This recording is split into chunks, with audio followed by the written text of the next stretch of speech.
project we ran for the last 3 months. We'll have Vivo go first, Science Museum second, and then the real estate team go last, in no particular order. So yeah, without further ado, let's go ahead and get started with Team Vivo.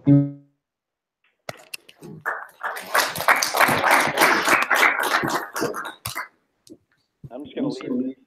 You got so probably leave it.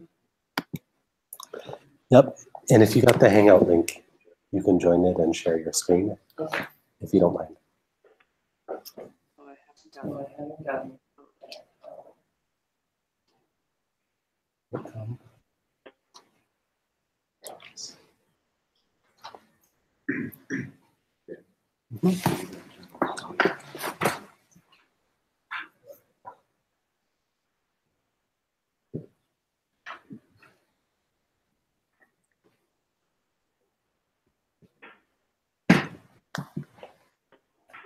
Oh, you have to click I have red. Checkbox, sorry.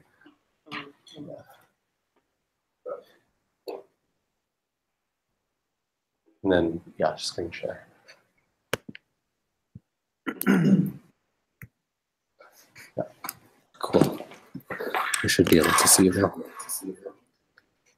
Awesome. Well, hello everyone. Hi, Tom. Thanks for joining us tonight.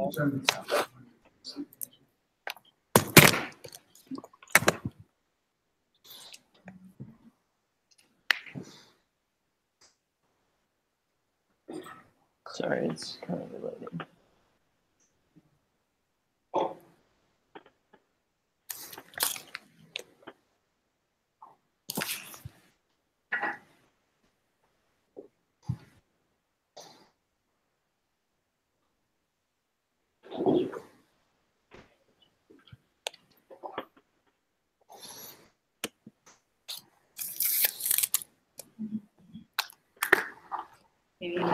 Maybe unplug, replug. So that's just. I mean, Try.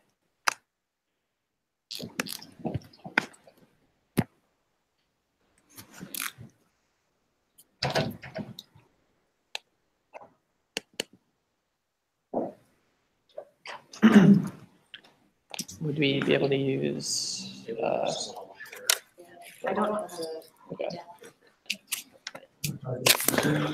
Yeah, sorry, mine froze up. Escape. Yeah, I tried that. Always some technical difficulties, so thanks for that. I'm gonna try and see. Apparently, it didn't want to hang out.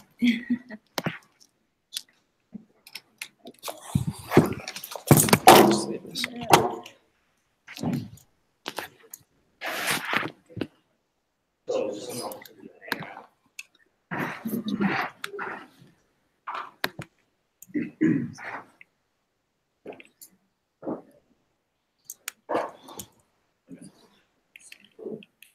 Awesome.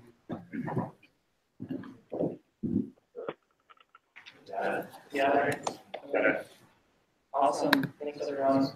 So we are Team of Vivo, and just two quick intros. My name's Ryan. And regularly, Norm, Chris. probably. And Abhishek and Amy are also on our team. But thanks for coming today. We're going to talk about a few things today. To give a really high-level overview of what we're going to review. I'll talk briefly about Vivo's business objectives and release questions we aligned with those. And I'll also give a brief overview of the data set we used. Then Waverly, Norm, Chris, and Crowley will talk about analyzing the Vivo's data and trying to better understand what drives confusion. And then we'll cap it off with some recommendations and next steps at the end. Great. So when we first met with the Vivo team, Lloyd had a quote that really stuck with us, and we really wanted to be saying we were reflecting all this data on our clients whenever they are admitted to the program and when they're discharged. But we wanted to be able to make that information actionable and gain some insights from that. So given that, we try to think of business questions that we would be able to answer about their clients at different stages in the program. As you'll see up here, we are looking at questions about when clients are admitted to the program. We're trying to understand, based on when they come in, can we predict who will successfully complete the program? After that, we want to look at once clients enter the program, are we able to gauge their level of improvement throughout the program?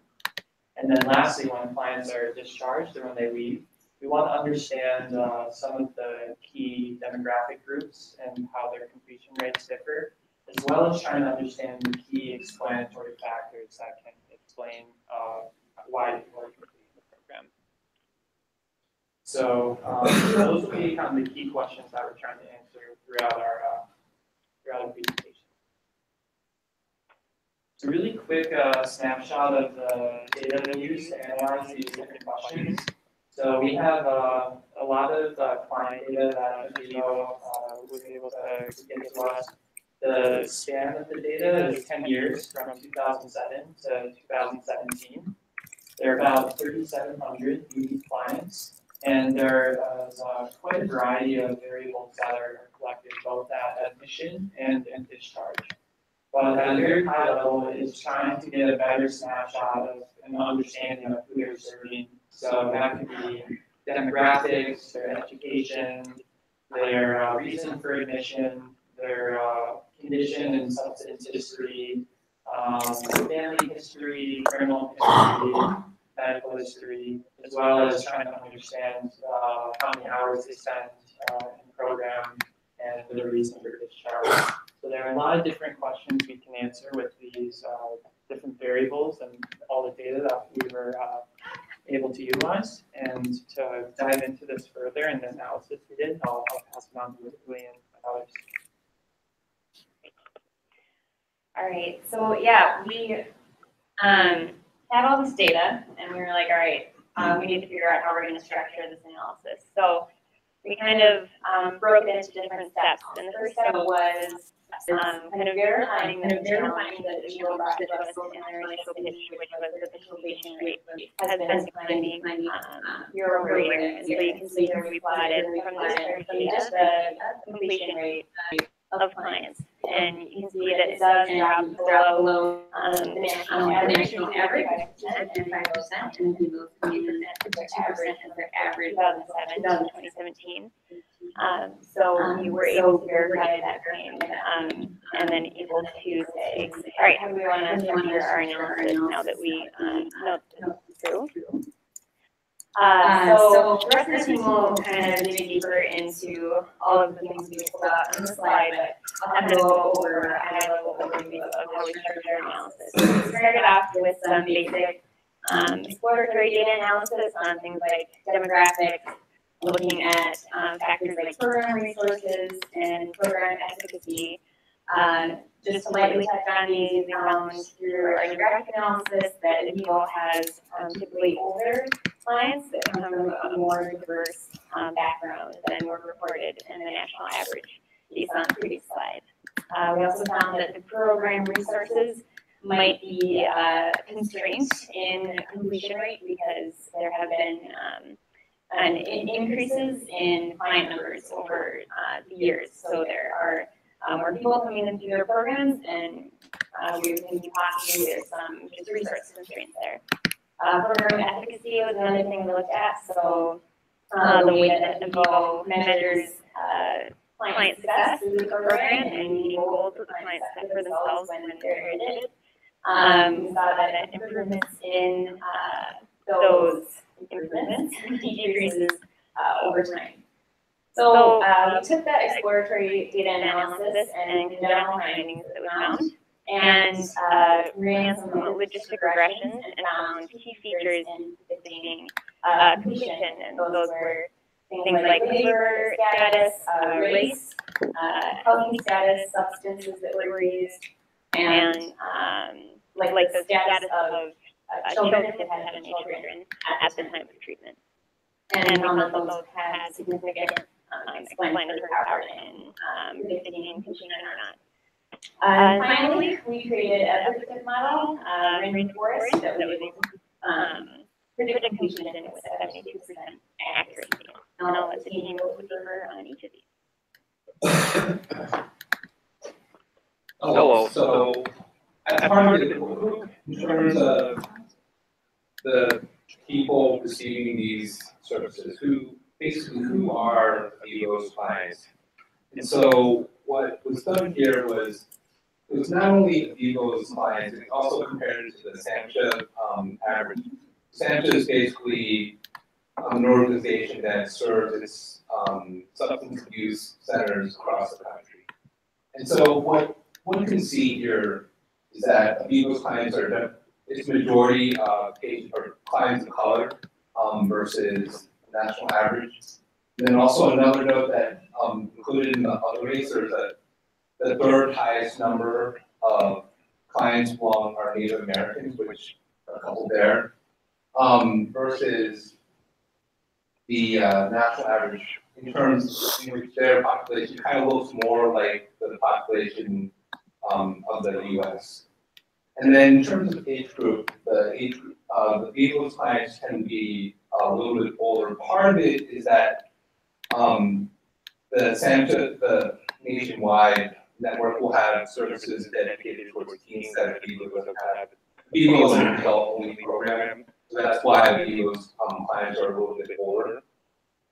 So then shifting over to program resources. So during this trend analysis, basically what this first graph shows is that it's the number of discharges from 2007 to 2017. And for the most part, it has increased pretty noticeably. So questions would be raised if there is an infrastructure to handle that increased volume, would lead to efficacy concerns. And then related to that, so in the second graph, basically what it shows is that the number of clients leaving staff approval has increased dramatically over the last 3 years. And then lastly, the opioid crisis has been in the news quite a bit over the last couple of years. Here's pretty interesting stat in terms of the percentage of clients that reported a heroin issue. So in 2007, it was only 5%, and then it more than tripled by the end of 2017. So I will now pass it on to Chris. Thanks, Norm. So as Waverly mentioned earlier, the way that Vivo measures the success of an individual client is through something called CHSR, Health Survey Results. So each client is assessed on 6 different dimensions that you can see on the slides here. And each dimension has a scale kind of from minor problem up to extreme problem. And that was the way the data was given to us. We included it as numbers. One thing I want to point out is that between 2007 and 13, there was no problem / unable to assess was not in the data, and it was in the later data. So that's why we ended up using a scale of 1 through 4 instead of 1 through 5. So kind of want to point that out. So then what we did for each client, we took those numbers and came up with an average composite score. So one of the things that we wanted to take a look at is if we had a composite score when the client was admitted, and another one when they were discharged. So we just took the difference between what the discharge average was and the admitted average and plotted those out. One of the things to keep in mind as we talk about that, if the number is less than 0, that's good. If it's greater than 0, it's bad. In hindsight, now as I was getting ready to talk to this, I realized I should probably flip it around. But as you look at the chart, this is kind of consistent with what we talked about earlier. So from 2007 through 13, you can see that the numbers are negative, which means the clients improved. So their discharge score was lower than their admission score. Around 2014, that flipped, which is not good. And then you can also see that the relative kind of changes around 2012 through 2014 were also smaller. One of the things that could be, part of an issue with the shift between 2015 and 17 is the change in methodology that I mentioned earlier, that we now have this no problem / unable to assess score there that was not in the earlier data. So now I'll turn it over to Prableen to talk through the model. So the next step that we did was we did some data exploration on the discharge and admission data combined. Sort of figured out, what are the key features that contribute in the completion rate or of the client completing the program. And we found out that people or clients that had multiple substance abuse problems had a less likely rate of completing the program, and people that had problems with one substance were more likely to complete the program. And then the other features that we found were client race, the living situation in the past 30 days, if they were living in a conducive environment or not, and then the labor status, which is were they unemployed, were they looking for employment, or were they not looking for employment, and then whether their children were living with someone else or with them. And so these were the key insights, the key features that we think had a big impact on how clients completing the program or not. And then the next step was to build a predictive model. And for the predictive model, we made use of just the admission data, so that when a new client comes in, we have their admission, the data from their admission, and then we can predict whether that particular client is going to be able to complete the program or not. And we basically ran 3 models, as you can see up here: the random forest, decision tree, and logistic regression. And it turned out that the random forest did best, and we believe that might be because it's an ensemble method and it's aggregating, the predictive models of multiple decision trees. In this case, we used 2,000 decision trees.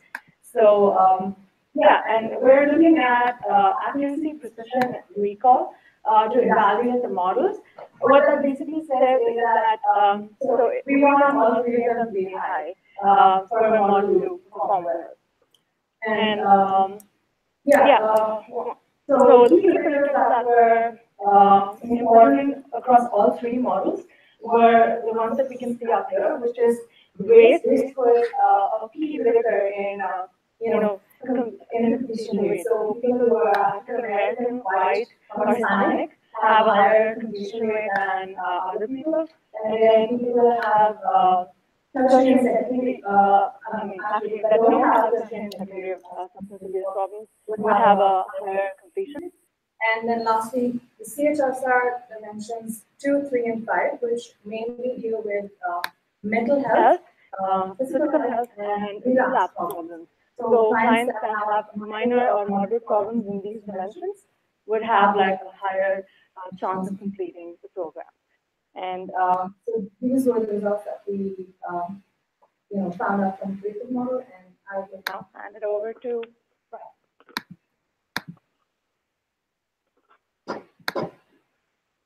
Great. So our team did a lot of different examining of the data, and we still need to meet with Avivo to kind of talk through our results with them and really get their domain expertise on how to interpret some of these results. We came up with a few initial recommendations that we think would be good to examine further. One of these is around clinical and operational measures and understanding how that might impact completion. And the second is essentially enhancing data analysis that can be done in the future in order to further increase the accuracy of these models and the insights that can be gained. So if we're thinking about more clinical and operational efforts, I think the graph about the number of clients increasing by about 8% year over year, we want to make sure that that ratio of counselor to clients is that if there's constraints in the number of counselors, clients will have relatively less attention, and we want to make sure that that remains constant. Some other things we we're thinking about is trying to adopt a simpler, quantifiable measure of how a patient is doing at any time in the program, and being able to assess that throughout the time that they're in the program. So rather than looking at recording data when they're admitted and when they're discharged, we want to be constantly assessing their condition and basically catering the treatment appropriately. When we're looking at some data collection efforts, I think this is primarily around being able to get cleaner inputs and more inputs into any future data analytics that are done. So a lot of the fields right now are free form. So if we can kind of standardize the responses, it'll make the data analysis that's done in the future more robust. It'd be good to talk to Viva about potential other variables that might have some explanatory power on completion rate, and think about incorporating those into the forms in the future so we can begin to assess that information. I think also getting more access to benchmark data to make more relative comparisons of Vivo's performance and how they compare to the broader US would be a good thing to investigate further. And lastly, trying to create a more centralized standard data store where the data live and are better able to talk to each other and work together. We think that would make future data analysis more successful. So with that, those are initial recommendations, and we'd love to hear any questions or comments that others have. So thank you.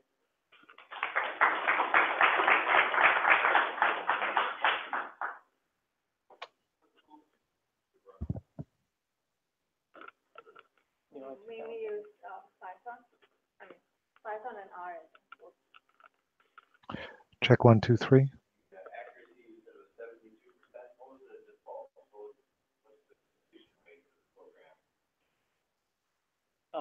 So over that 10-year period that we looked at, Vivo's average completion rate was 52%.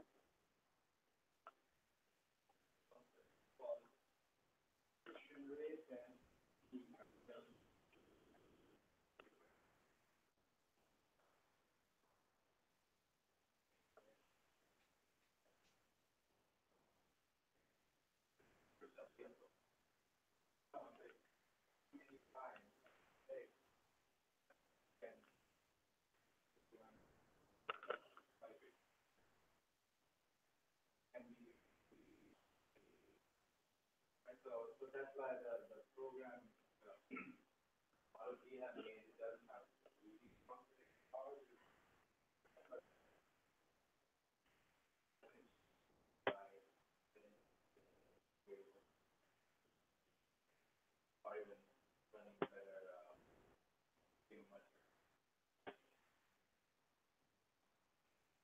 Another question.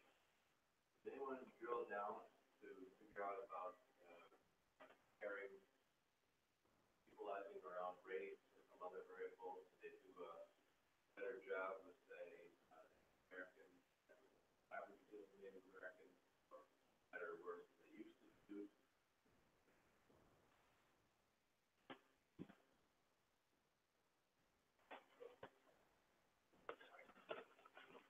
So there's more information in the appendix where it breaks it down, especially along the demographic areas.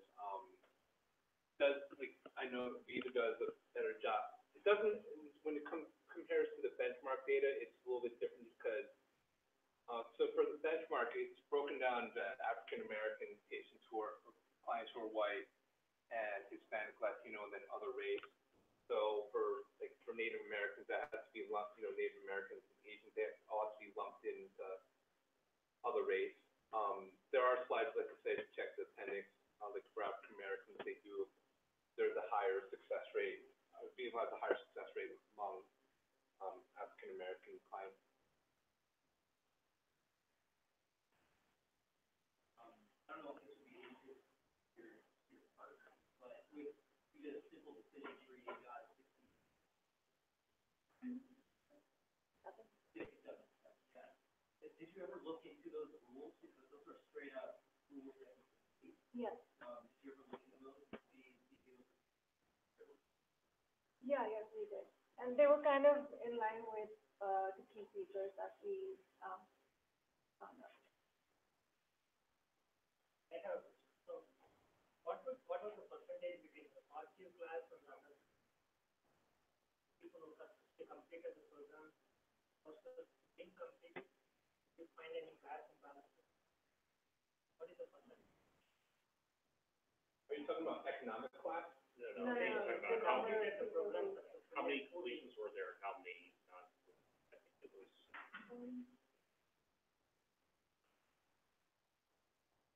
Well, no, I mean, I guess the completion rate was 50%, so yeah, it was fairly balanced.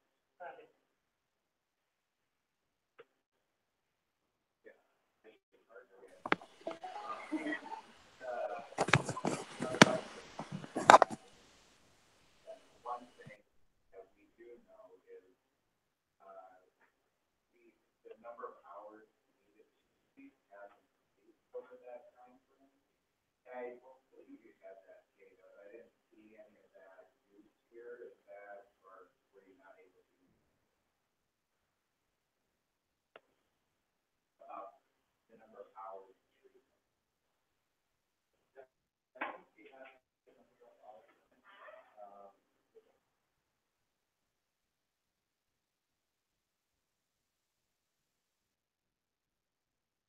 Yeah, we found that.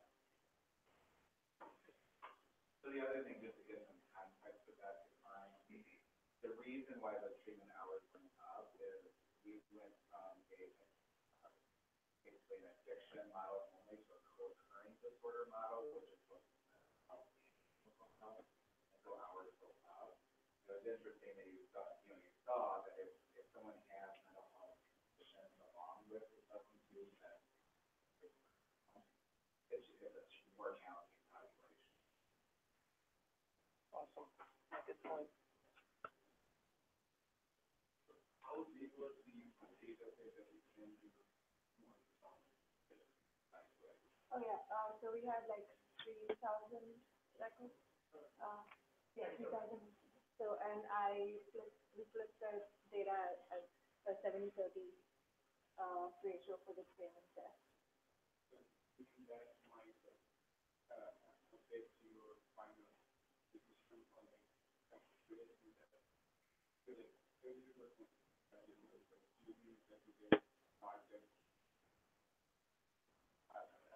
Yeah, it might be.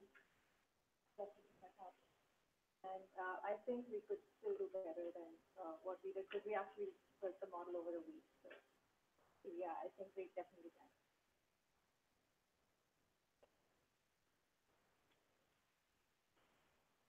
But also thank you to Vivo, because it was a big effort for them to get all their data for us. We were bugging them a lot, so thank you. And thank you.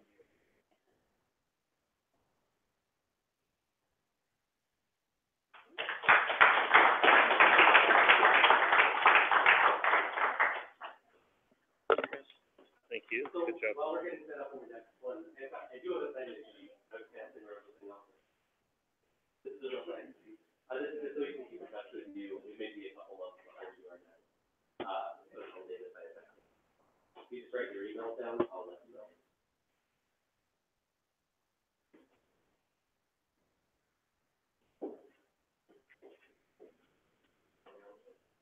Yeah, and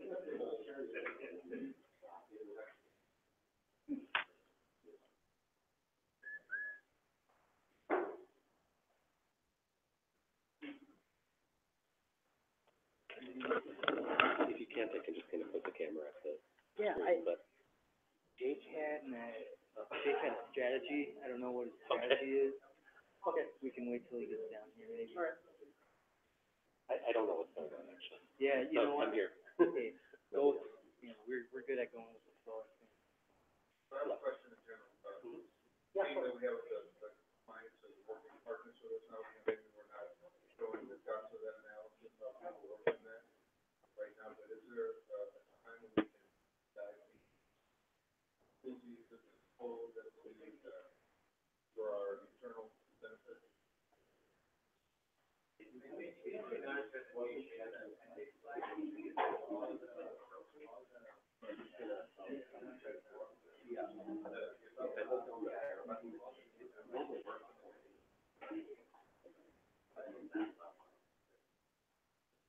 Show up as a new yeah, this is really, really loud. It has a microphone. Yeah, Hey, could you yeah, how do I hook up? Go Google Hangout or what? Yeah, you don't need to do Hangout. You just Push it up. plug in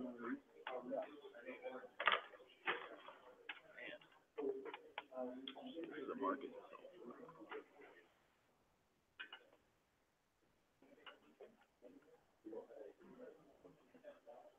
All right, so what you can do is I'll give you, what do you got there, HDMI? Yeah. I'll give you that. And then we'll go. See how much time we got.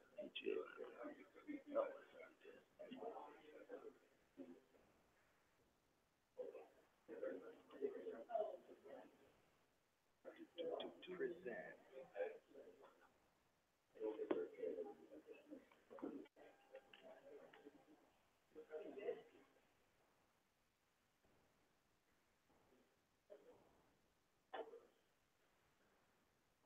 You get a mouse too, so you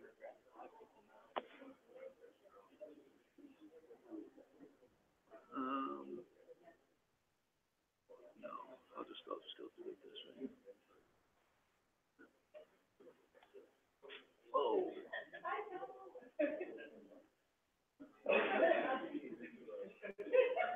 Tom?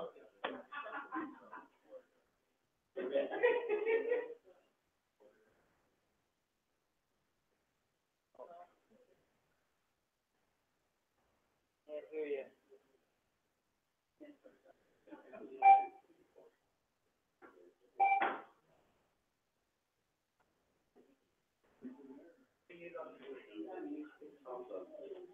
Tom, you're on mute.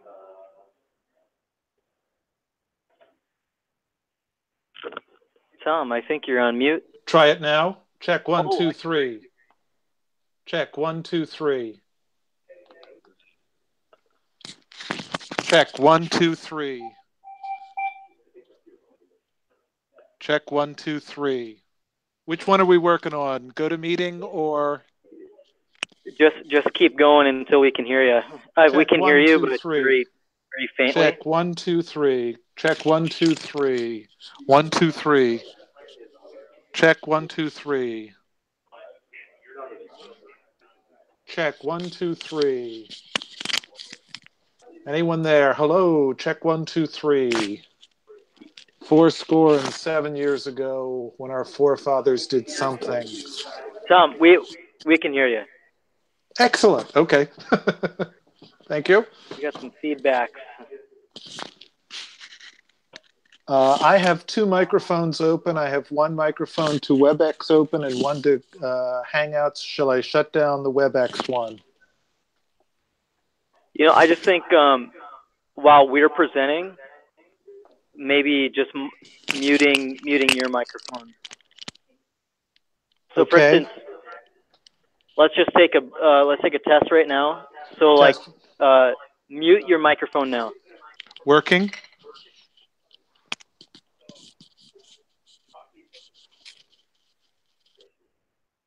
I am now talking. Oh, we can hear it through there. Well, no, it's gonna be feedbacking through that the entire time. Yeah. Well, if you mute our mic, right? So we won't have to hold it up. We'll just mute our mic. Oh. Yeah. Just say. We'll give you a thumbs up when you're ready to go. All right. All right. After some lovely. Yeah. Yep. All right. So thanks everyone for bearing with us. Seems like a market to solve for all this type of stuff. Or just more time to spend on it. So we are team. Can anyone name what that reptile is there? Brontosaurus. Right. In the eyes of the Science Museum, it would be a thunder lizard. So we're Team Thunder Lizards. I didn't watch, what's the show? Stranger Things? Anyway, so the goal of our project that we undertook here with the Science Museum was to predict which members are most likely to upgrade. So if anyone was around probably 2.5 years ago, almost 3 years ago, back in the Analyze This days, we actually ran a project, the first project for the Science Museum related to just predicting renewals. So we extended that project in this iteration to predict upgrades, which is a rare event. So, brief agenda here. Problem statement we'll kind of divide up between myself, Bill, and then Tom. You can see here. So we'll take the problem statement, kind of what we did at a high level, model validation. So, like I mentioned,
finishes, we'll show something to that end a little bit later.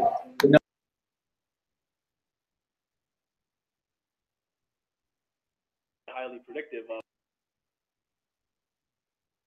might go for a higher level of service. Some interesting results around, I don't know, well, you'll have to tell us whether it's interesting in your eyes, but looking at current and former employees and volunteers, anyone that's affiliated with the museum, time of year, distance, I mean, you can read the rest here. So, all right, and that's, so before I pass it up to Tom, here's some of so getting into the solution approach, it all starts at data, right? We had a lot of data at our disposal. It probably took, a month and a half just to get the data that we needed, and thanks, kudos to Tom. So for those that don't know, Tom is out east, has worked with the Science Museum in the past. I'll kind of introduce him here, but he's worked, I don't know in exactly what capacity with the Science Museum in the past, but he's very familiar with the database they use, Tessitura, kind of a guru. So he was really instrumental in getting all this data pulled together, and yeah, I can't say more about it. So we had customer-related information, memberships, contributions you've given, attributes, just demographic information related to members, visits, ticket history. Those are kind of proxies for each other there. So that's the data we have. It's a lot of data to chew on, actually, and there's a lot of the kind of issues you run into dealing with time series problems like this. 30 years worth of member history and different data points being tracked at different times, and issues of trying to tie those, me at 1992. I wasn't born then, but versus me in 2017.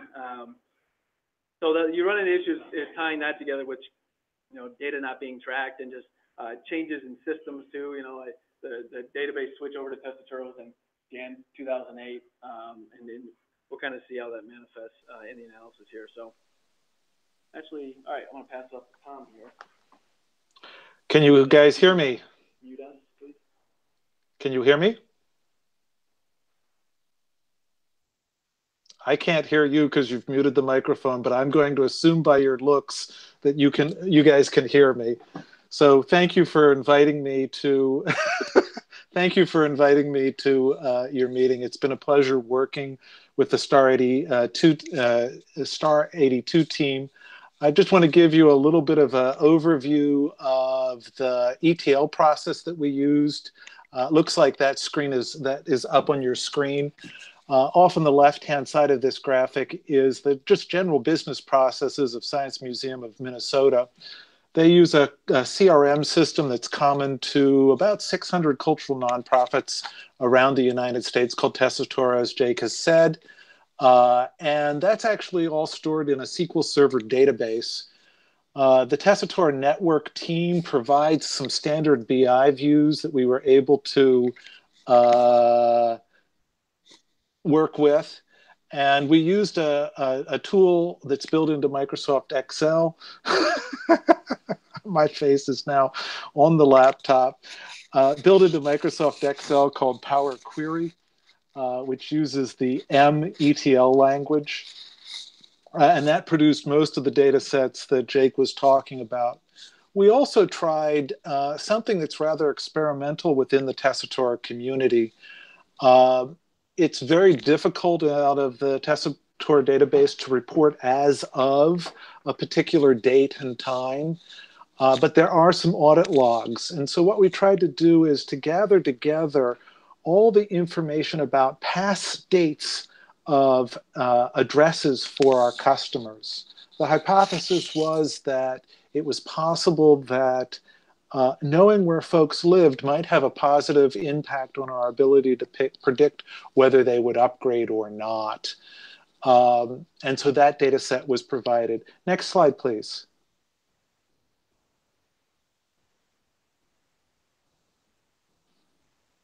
So I'm looking at the slide marked housing pricing. This produced our last data set, the Testatura data set, with about 890,000 records covering changed states of postal addresses for folks. And we were able to, from that, to do some fairly straightforward proximity stuff by geocoding all the customers' postal addresses and getting centroids of those geocoded addresses. And we were able to make some metrics about how far away the customer was at the beginning and the end of the membership period. I happened to be attending a conference here in New York City, and one of the guys was an economist and was talking about how useful housing data is to determining the health of families and communities. And I was aware that Zillow, through their Zillow research area, provided some free data sets. And this was, the ones that we chose for this particular project were about 3.5 million monthly changes for postal codes for single housing prices, and another 350,000 median house price, median price per square foot numbers. From that, we could also estimate a relative size of houses in a particular area by doing just a straight division of the expected housing price to the price per square foot.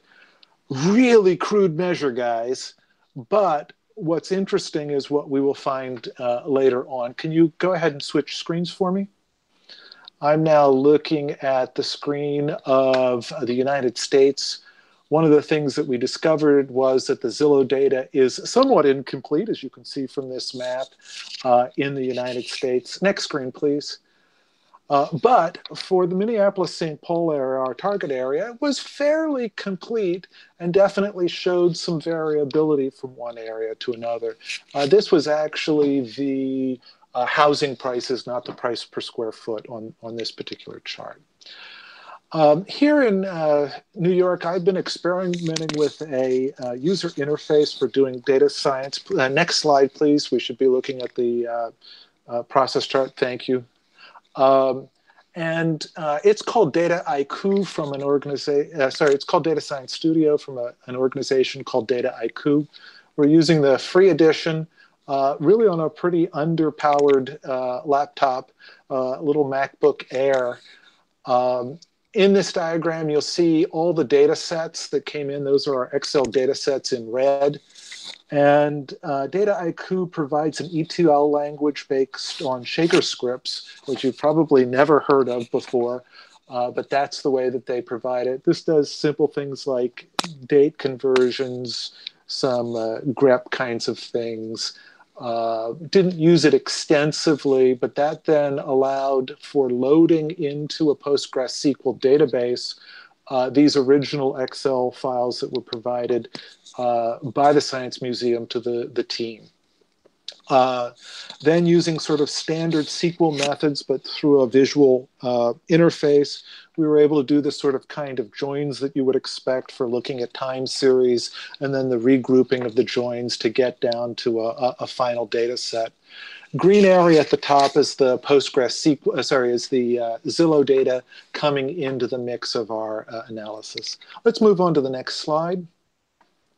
We ended up with 144 or more features that were engineered in this way. Next slide, please.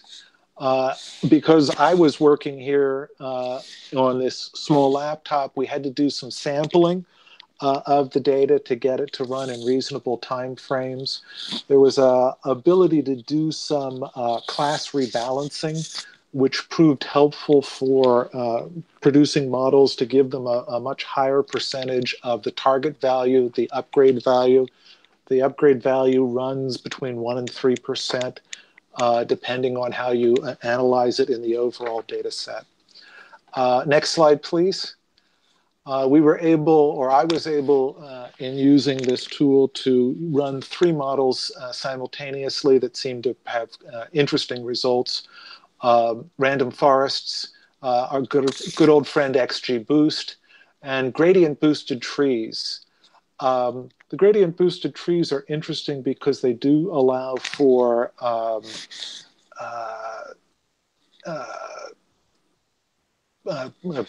partial dependency graphs. And I'm going to turn it over to my colleague back in the room. Thank you for inviting me and helping me come here, here on this big screen. It's been a pleasure working with you guys. I can't hear anything more, but No, Tom's really the real MVP of this project, to be quite honest. Going from data capture all the way into modeling. I mean, he was a tremendous asset to this entire effort, so thank you so much, Tom.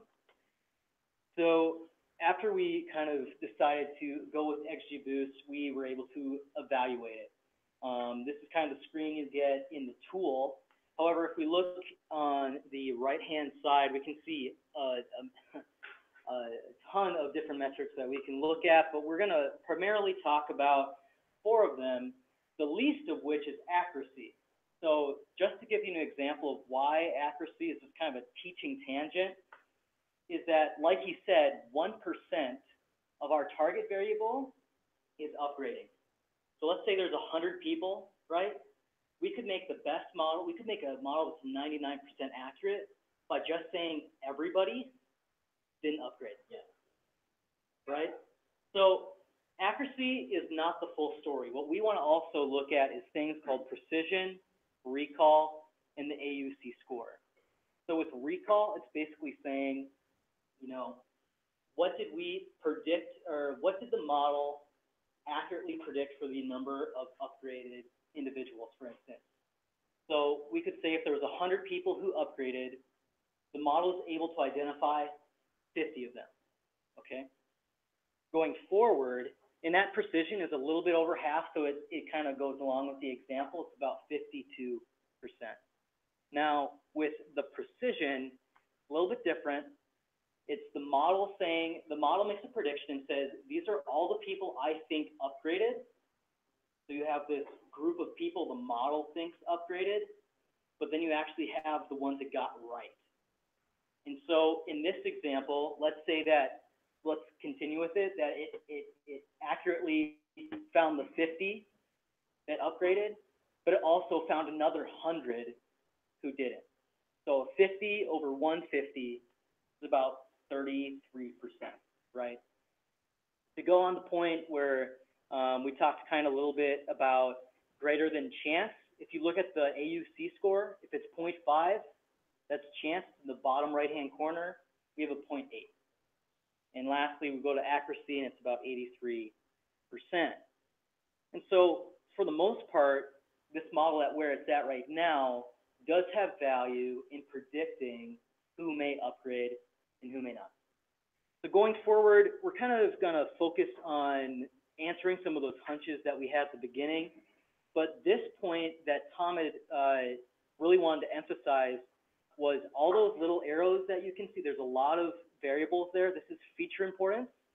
So which features were the biggest or most important and valuable to make that prediction? The total member amount is number one.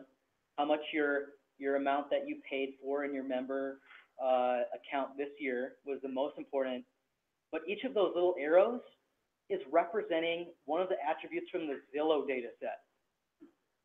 So this just provides value in looking at external data sets, bringing those in, especially Zillow data in this case, can add tremendous value to a data science problem. So don't be afraid to look at external data sets, okay? I know at Cargill we have a problem and we got to look at more of them. Anyway, the last point I'd like to make really quick is that we used attributes that were in a complete membership. So you'll only know how long, you only know how many visits someone did after they completed a membership, right? I completed a membership, you look back, they visited 20 times, and yet how does that help the Science Museum, right? I think that what they do is in September, they're like, in September we want to make this prediction, not in December 31st, for instance. And so we also went back and decided to look at a partial way through the membership to make that prediction, to make a better use for the Science Museum. So we could talk about that more maybe in the appendix later.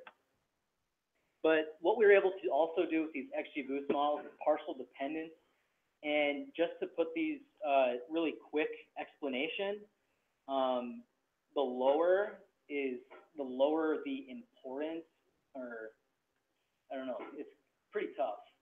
Yeah, well, it's like the average vote. So it's kind of the way you interpret the y-axis here would be, for this is membership amount. So the lower a membership amount is, the model is basically saying most of these, kind of the average prediction it gives is going to be pretty negative, right?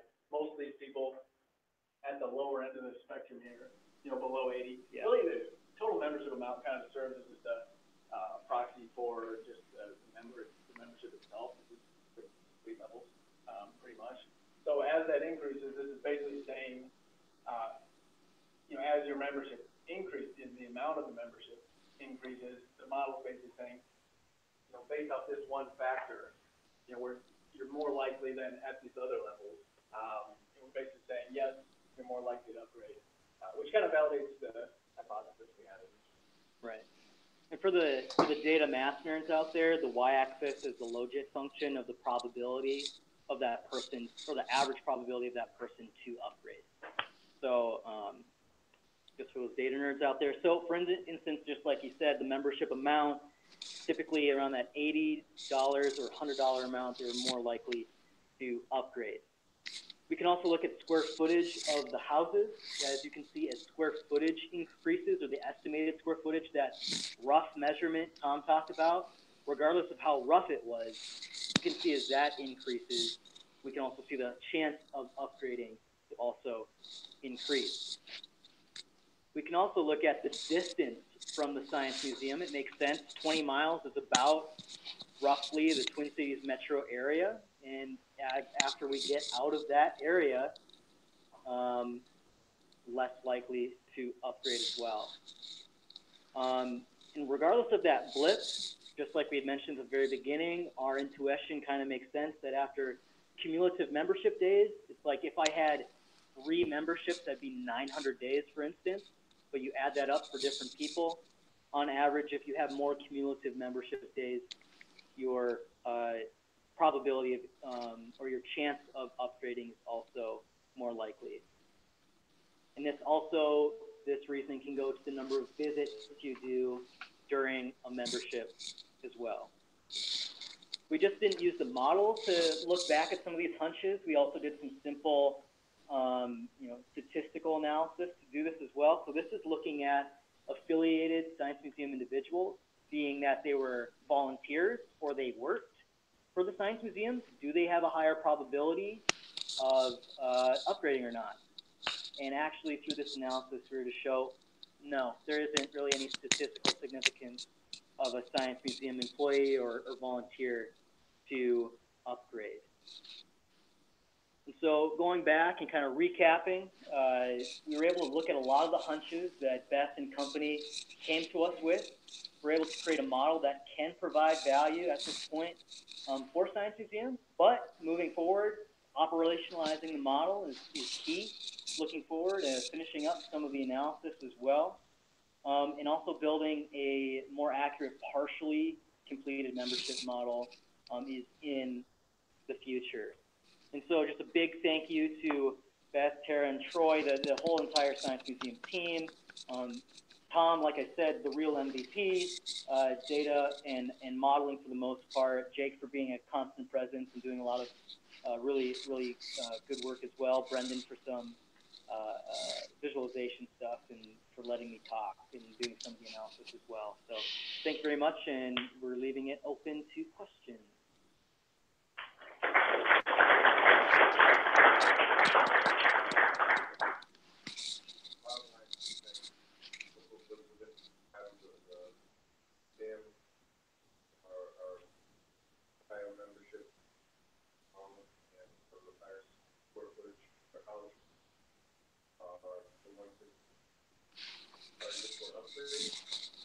It's hard to group all of those at the same time as an analysis, but yeah. I'm just saying I have reticence of like grouping all of those 3 together and then saying those are the people you should target. But at least on these, how these variables affect someone to upgrade, I would say yes.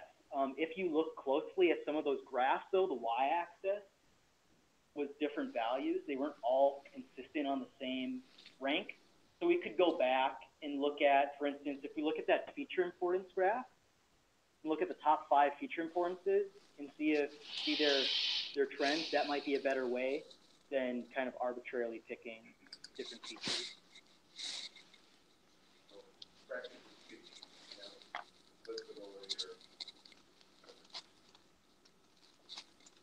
How do you go about identifying, separating like the ones that you don't concentrate right with, or the ones that target your applications?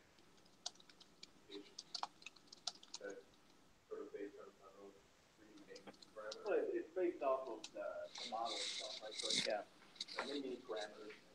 Really the value prop of a model like that is that it's able to see things. I can't figure and program all the different cut points for it, right? At the end of the day, so once it's validated, you're able to sort of feed it through that model. It's just it's not a complete black box. It shows the part of the box there. But that gives you that output, right? Showing those, you're able to validate the relationship. You're able to put it in the pudding, make it to the model, and then through some of the validation methods to And 2 important things as well, and I'll do this very briefly, is that, for instance, what the model actually gives out is a probability score. It doesn't give a 0 or 1. It gives a 0.1 or a 0.65 or a 0.7, right? And so we can target the ones that are above 0.9 maybe, the ones that are most likely to upgrade. Let alone it's such a small list that it perhaps sending a couple more phone calls or sending out a really nice letter to 150 people is not bad. If we were looking at maybe a class that the target was thousands upon thousands of people, pretty tough.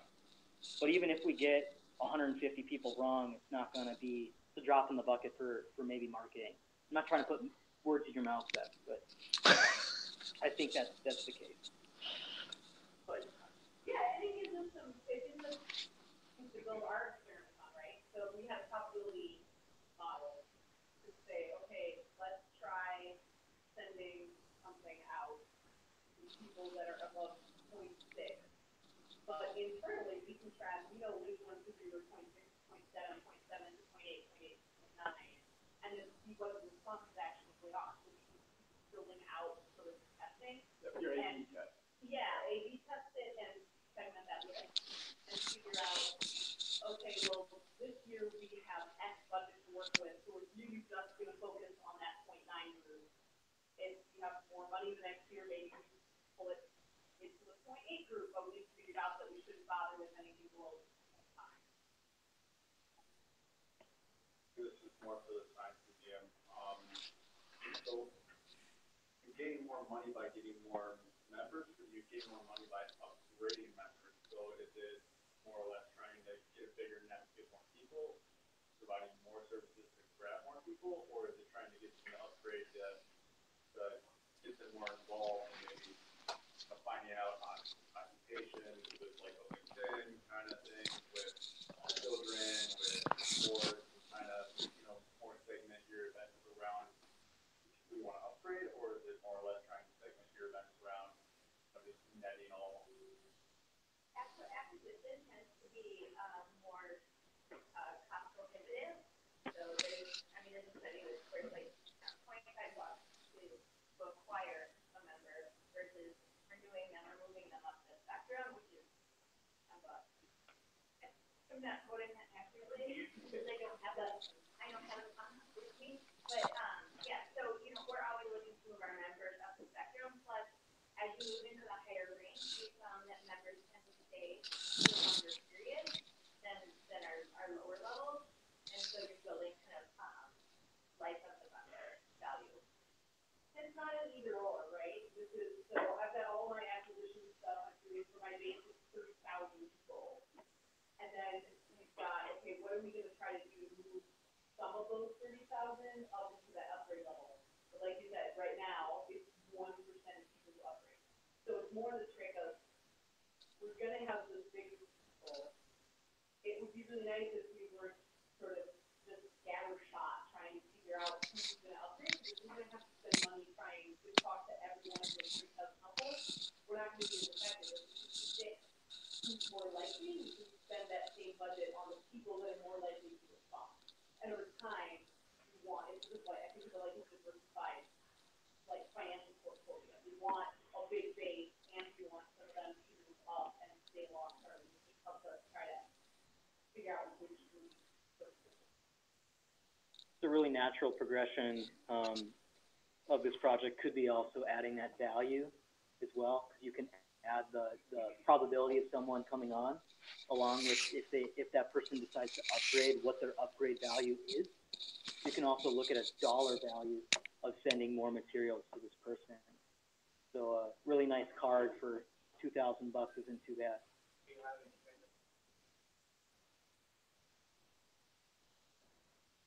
I don't believe so.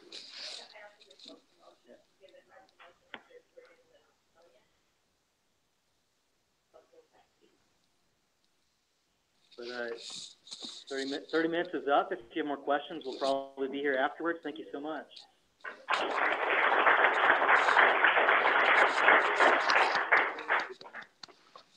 Right, team real estate.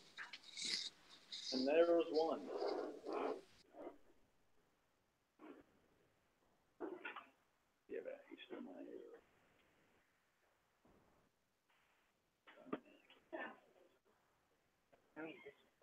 Oh, yeah, that works. Yeah, so you take the blue. They don't know.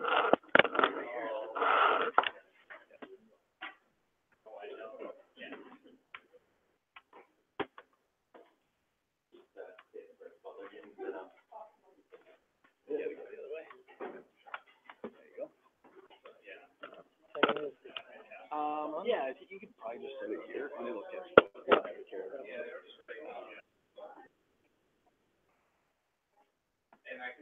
All right. Did you wait for people? Yeah.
So the microphone is actually hooked up, so if you walk around, just carry it. It's fine there if you're, if you stay. Should we wait for people to come in? Maybe just wait 30 seconds. 30 seconds. I think some people want to. Okay.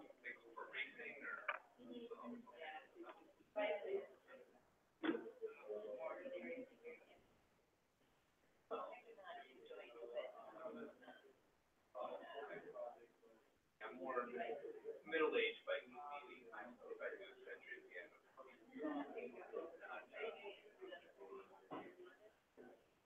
No, I usually end up with 17. That's kind of old thing, you know.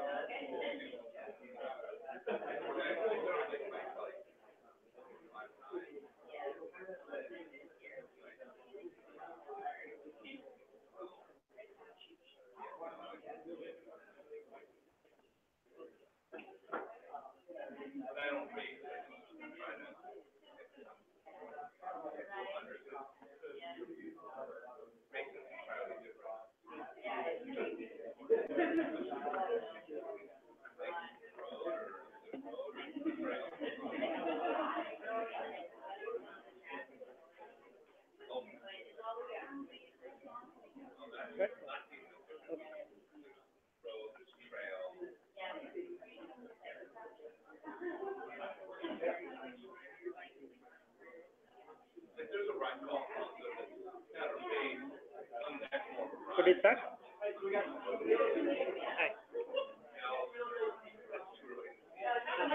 Hi. Can this start? Yeah.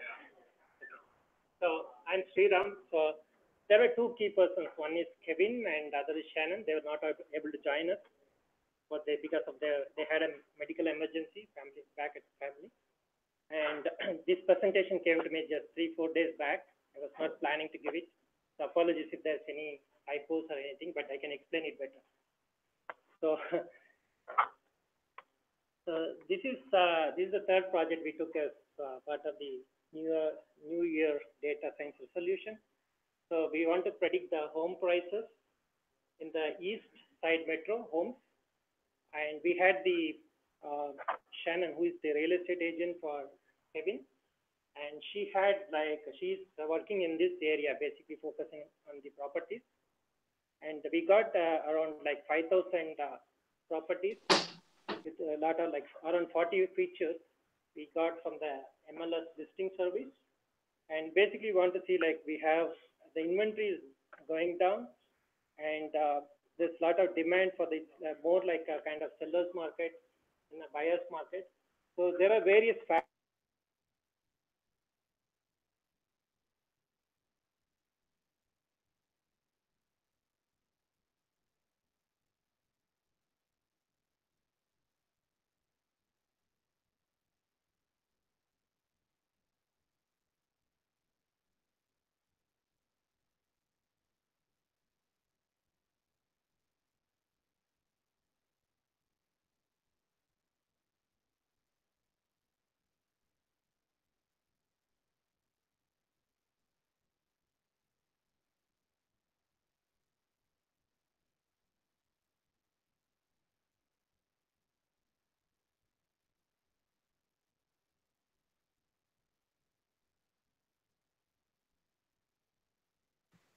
Same point to the maker mode. And the second model was predict the real estate taxes in the state. So basically, we had figured out the property that is total price was 130K or 450%. $453K. So above $453K, it comes under the jumbo loan category. And we found that this is a range. We did a plot and found we eliminated the outliers. And this is the distribution of homes. Each of the homes are starting from uptown to February. This command at 2 counties, so RC County and Washington. This is the distribution of homes. And we had out of 40 plus features, we did people the entire team was involved in collecting the finding the third party data and closing it. So we had this feature, example, for example, we had the rule page, we wanted to see what would be the rule page, better than APS and number of see the third party features are we have the school writing, school district writing, the conversion, and then we have the population, then we have the crime data for this, on the website, so the crime, so that the hotel can impact the home places. Two distance is we have clear team, right? And if there's any private deaths, will there be any impact? Relation to the price. And any nearby attraction like park, so basically to see the all the including, so there's more than 300 features.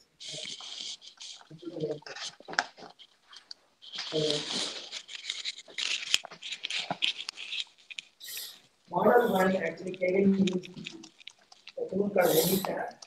It was not done in the same time. Then you learn a Python. Model 2 I did use I don't know a lot of details about that Anytab, but I can explain what we can do. So this is the process we use. So basically the R-square value was 90%, because we had a very less number of properties, maybe due to overfitting. We need bigger data set, very accurate. The RMSE we get got was $23,194.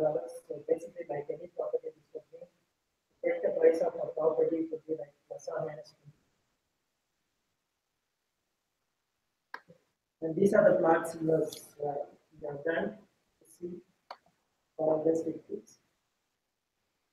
So these are the coefficients for each. For example, if you see, like, let me explain a couple of coefficients, what it means. So this month 1, see this month 1. That means, like, if you list a property, if you want to buy a property, the same property in December, you'll be having, like, you'll be saving 11,280. So that is the effect of amount, listing one, and the property price. So then the lakefront properties will have $32,000 more premium in your estate.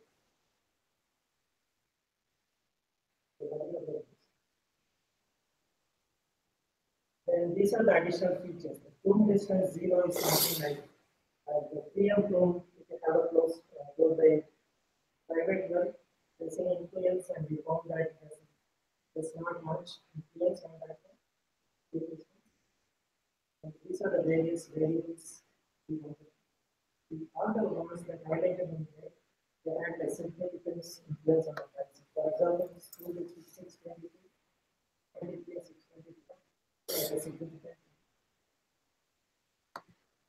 So, based on the coefficients of the city, like to take the same home, so from St. Paul, say it is the price is 100. If you go to the North St. Paul, it is going to be like minus 20%. If it's Mapleton, it will be minus 25%.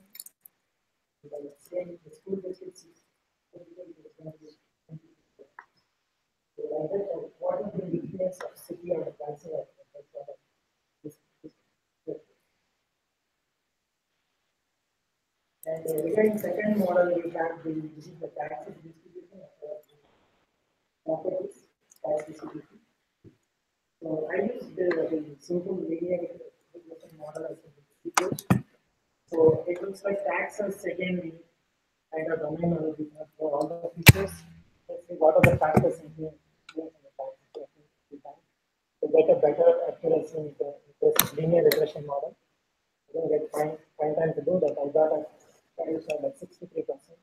But XT juice, it was much better. I got an R2 score of 83%. With RMS, you have 456. That means the taxes range from several $1,000 to benefit. So in that, you see, like you can accurately predict any tax, annual tax, plus or minus 456. Like, to take a month, it is going to be like around $35. So this is the feature importance again. The feature importance, the top feature being real estate. Second one is doing square foot about the ground. 16 price per square foot. 16 price per square foot as a correlation with the market value. So naturally, it's a third top feature. So, we can do the feature importance and we can. So this is the final model, the residual heat map. I use Tableau to plot this one. I can show the Tableau dashboard for this. So basically, this what it means is residual to actual minus predicted. So that is the actual price. The predicted is what our model predicted. So I created like means like which is less than 32 minus 32. That means like the price was the model predicted higher price than the actual price, and it goes all the way from 30 minus 35 to plus 30. So we can find like which properties there's a boundary. So this is the residual distribution. So basically, like in this case, like there are 383 properties where there was a bargain of 0 to 10K, basically. So the model predicted. So if you try to get one of these properties, try to find one of these properties, you have a bargaining power of 0 to 10. So this is the monthly cost of ownership approximate based on the city. So the first one is city St. Paul. The home price, take the same home, go across the cities and see what would be your monthly cost. So for comparison sake, though the down payment is 20% of the loan amount, I just put the same amount, the down payment to see what would be Call it is like $1,840. On the way to Lake Elmo, it's like the cost of same time. The effect of city and the home price. So the future scope of work would be focus on Lake Elmo to develop both more accurate model and sell through any operation tool or web application where you can input some data and see predict it. That is the future scope of work. And the tablet dashboard. So this is the tablet dashboard. You can basically search for a city here.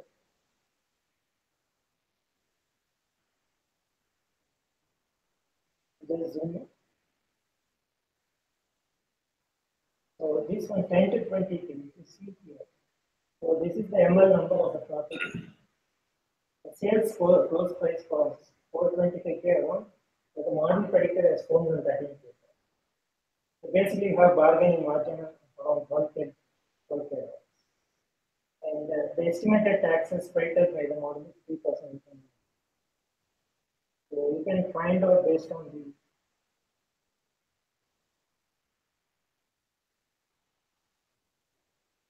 so this is the kind of heat map with the different things. So properties 20 to 85. Those are the properties over here.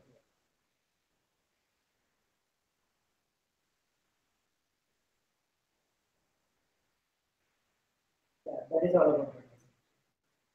No question.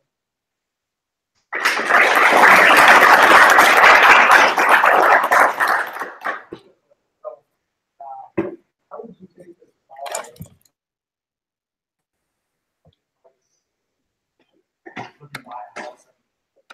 how do you that's a tricky question.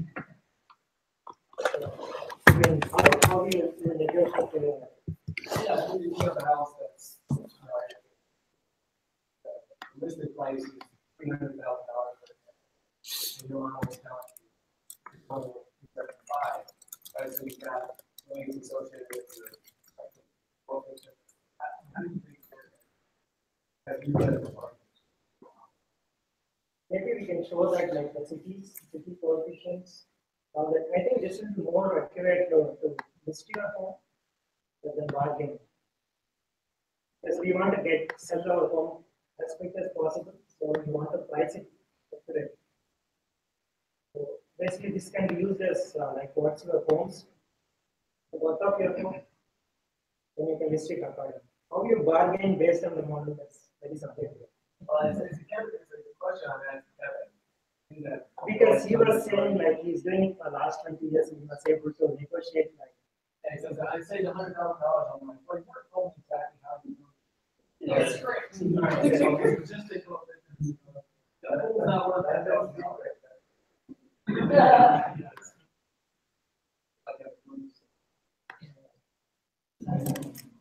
Everything is subjective. It just adds a little bit of science to the art. How desperately you need the house, I guess how these models are just because you add water, they must pay the price higher than that. But it's kind of a starting point as to is it overpriced? How much overpriced? And how much you are paying for. So if it's 5,000, maybe that's the video range. Because the model predicts like such a and versus the model predicts that the site is actually 50,000 overpriced, then that is outside your comfort zone. And then you use that as I think that's the word you said. I use the model to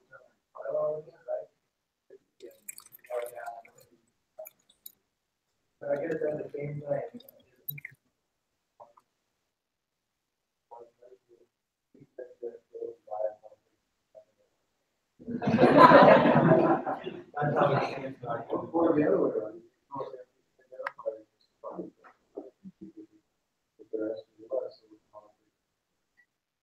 for example, if you take this price, these tokens, if the model is predicted like 6K more,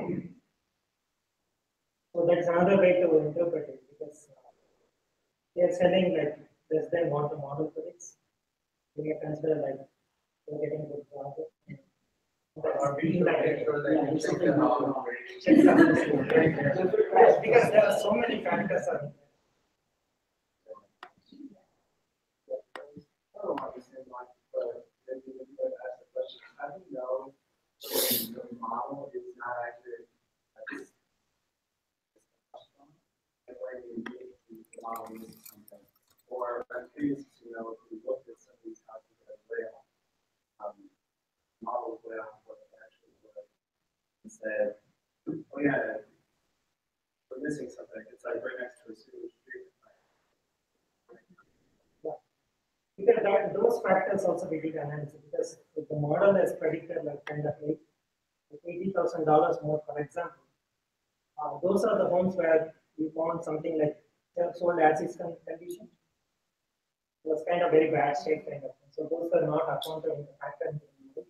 We did kind of some text analysis also. We took the remarks, we found out whether it's like fully remodeled or just kitchen was remodeled, what kind of remodeling happened. Any remarks on the financial remarks. We did a lot of text analysis also. But as you said, there could be exceptions. Model cannot be 100% accurate, but it can give you like kind of ballpark figure. Do you try any other methods on the prediction of the house value, or do you stay? We did the XG post model, linear model. We didn't go for it. Oh, so you did. I just wanted to tax prediction. Yeah. But you did actually use as well for the value of the house. I did an XG boost for the value of those because like Kevin used the mini tab and he's using iteratively, and we used all the MLS numbers to predict the houses. But in scikit-learn we have a limitation. Out of the 4K homes, we allocate like 3,000 for the training. Yeah, I use this. Yeah, and 1,000 for the testing. So though in the case of I want to predict the tax, still I wanted to compare the sales price, the same for the same property.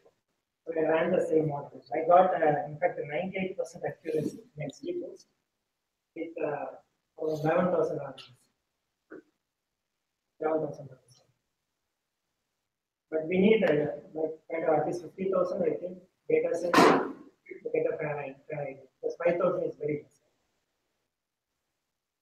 Not enough. Definitely overfitting, but we got like 98%. Yes. One of your questions in forms in the beginning was how accurate some of us guys. We didn't look at it because we didn't get a chance. So basically, we can plug into the Zillow API and pull those values and see. That we have done. But I bet like Zillow is always like the higher end. The big question is Shannon hiring you for the next project? I don't know. Because we have one more model open. We have not discussed as a team like what kind of tools we need to build.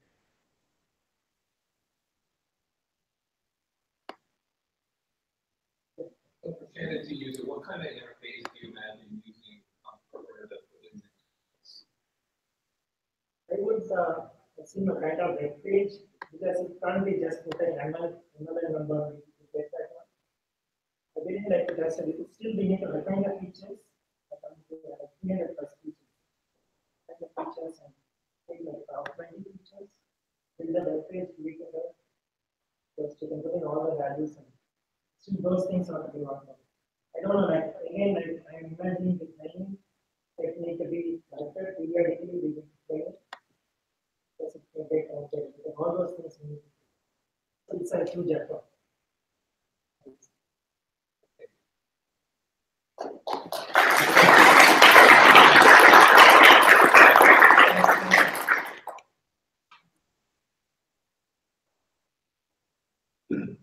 That brings us to a close. Thanks to all three teams and everyone who engaged. This is probably our most successful project to date. So, kudos to everyone who participated. And kudos even more to our partners. groups, Vivo and the Science Museum. Science Museum came back again after the first time. It was scary. And Vivo, thank you. I enjoyed it. So.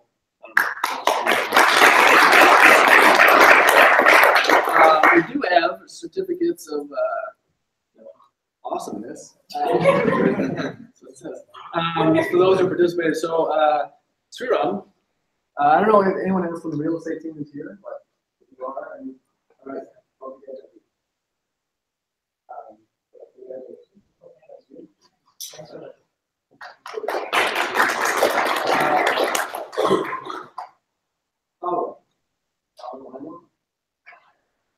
Here, all right.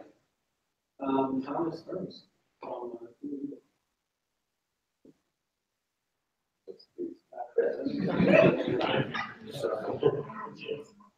Right, Daniel Prager.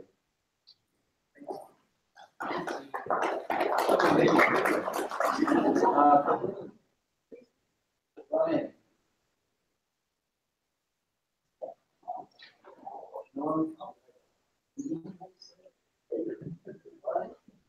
All right. Last but not least, Alex, Bill, Brent.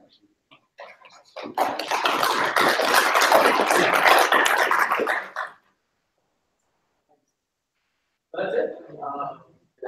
Thanks again, everyone. We don't have anything planned starting July for the summer. I think it's been such a long winter. People probably not coming anything. So yeah, look out for Yeah, sure. So first of all, if you would like a certificate of awesomeness and you didn't get one, I was just going by who was going to present. I thought so. I shoot me an email and I could send you one or something. They cost me all of the shoot. But put it up on your cubicle, and people ask some questions about the kind of data science you do. Start some conversations. And then the other thing is I'm trying to put together a blog post on all this. So I might reach out to the people who presented, if that's okay, and ask, maybe what's their favorite slide that I could make sure of or something like that. If the video from this comes out, which I'm not totally sure if it did, I might edit it into like a 5-minute YouTube video. So just send me an email if you're not comfortable being on that, and I'll not make the video, okay? A team picture would be amazing. Maybe we could do just everyone who participated. So if you participated, which is totally your own determination, I don't know if you lost. If you don't mind coming to this corner of the room, and then I'll just get a picture of it. Okay? Oh, we have one question. I thought I saw discussion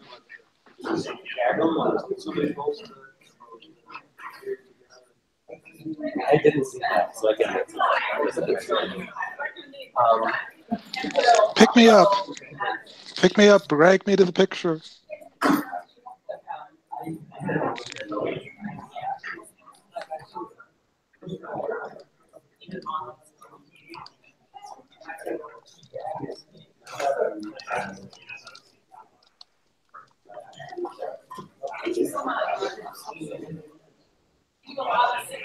Yes, absolutely. Sorry, Thank you so much. Fantastic job.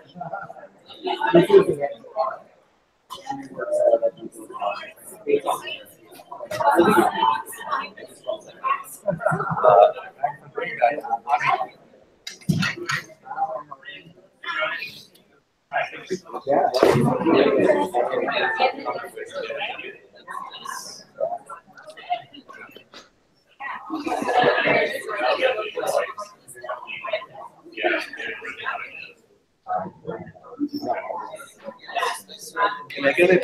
Sure. If you don't get it,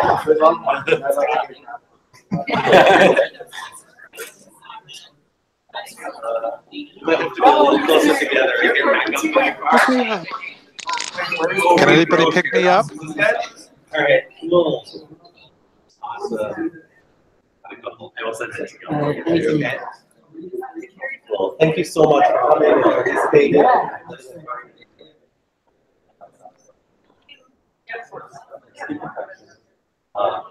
don't know. don't know if you have any ideas for.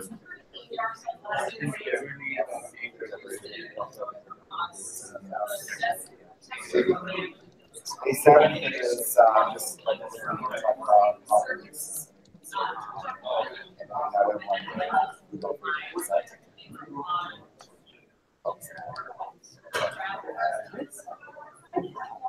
so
Oh, for a certificate? Yeah. Sure. I can just write your name. okay.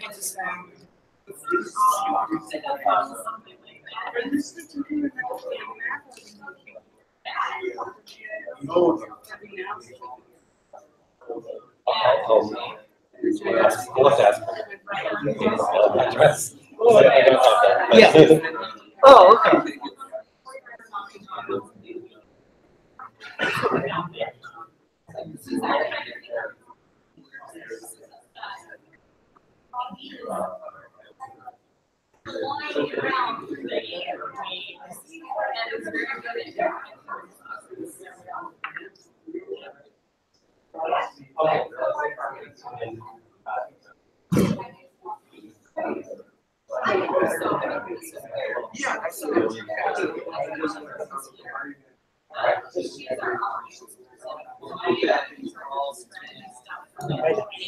You said you wanted the mail. Yeah, so it can mail it. Oh, Which wonderful. Okay, sorry.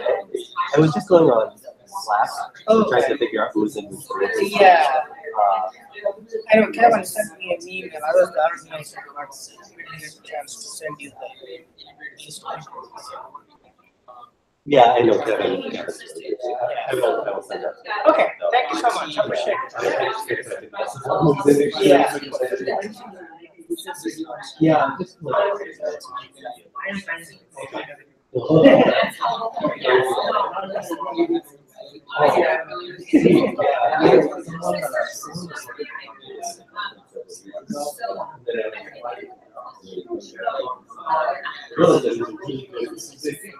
so I included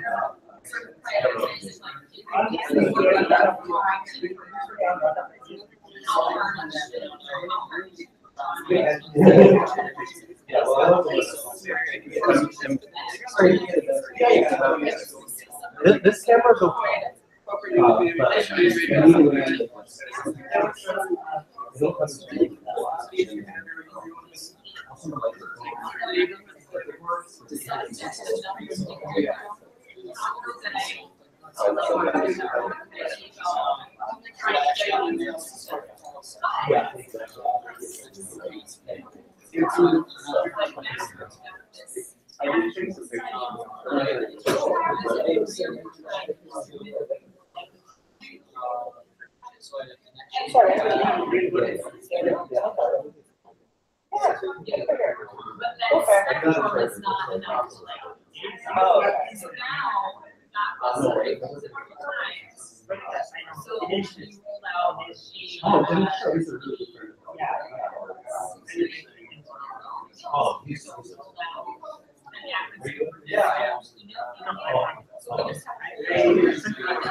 Yeah, nice meeting you. Yeah, thanks, great job for that.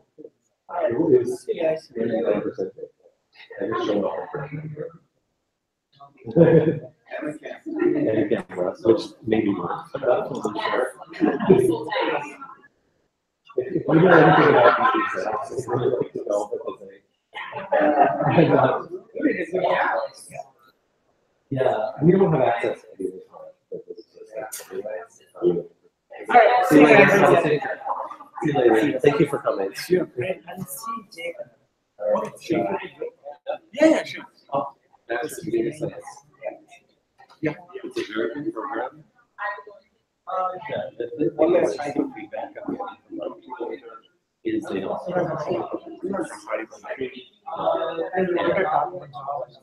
Yeah, definitely. So Sorry, like you, but I said. yeah, that's okay. I don't know. Oh,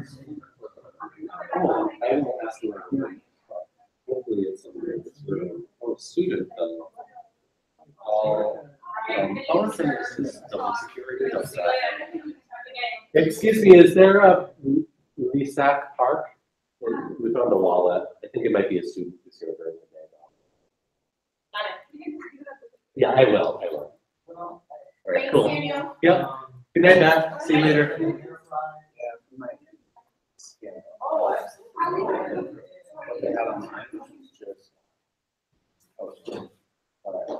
It was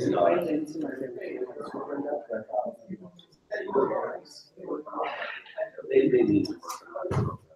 So actually, It's a new very, very.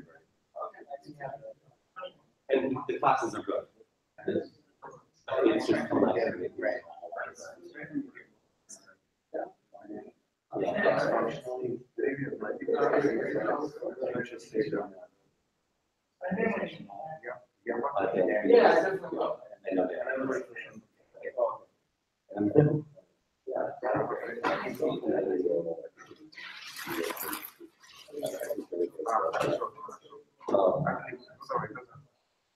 they need to.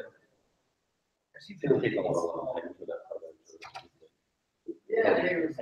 Classes are great. I do the classes for a long time, but you know, collecting it into all. Unfortunately, I say that to me myself. So, and again, I through my work funding that program, so. You said earlier.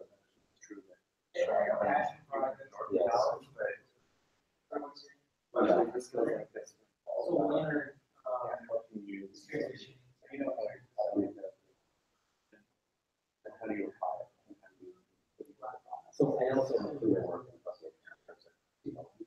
and the students are always okay. So the professors are writing that the difference is their communication is so much better. The communication if you have a student and just a post exactly. And is the presentation get better, or is it just the way they're? Well, not really. So they're just laser focused. They're able to say, this is the problem, this is the solution, this is what to do about the solution. Very, very clearly. In practice, 1,000 times. Like I talk to the students and they say, yeah, like literally every day. They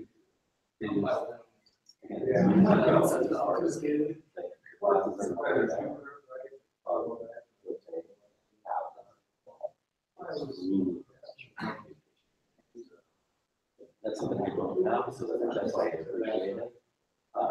And I'm sure you can get that out of you, but you got to do the work. You see, it's Yeah, I agree. It's part of that as long as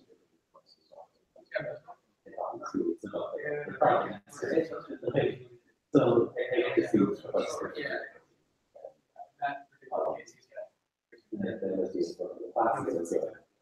what's what would you show as good examples?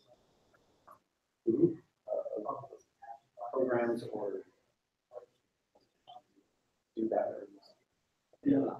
So like, people think of anything else that's public, it's public. So I have like access to their internal site. But if you Google around your page,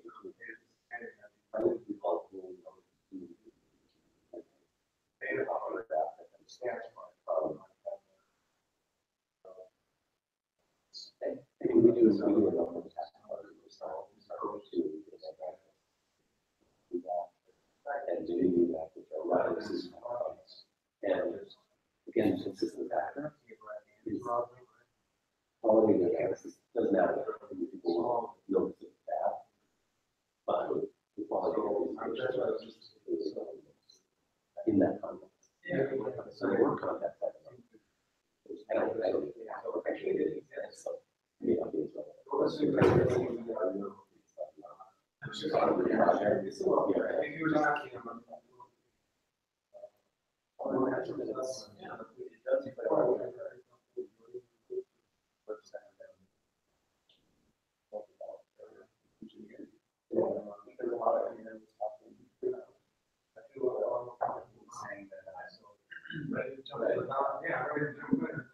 his job is there.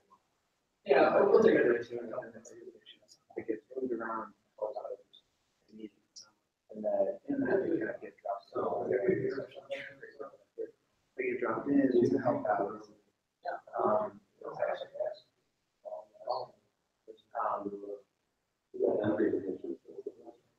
Yeah, because we're really, trying to see can we help them out? Find the solution.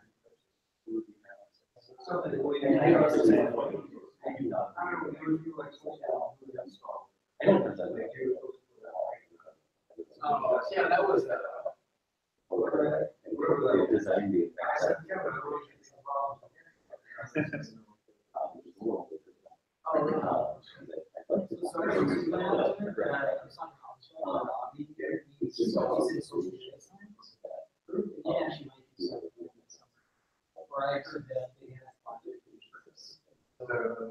That's not a weird. So this was sure mine that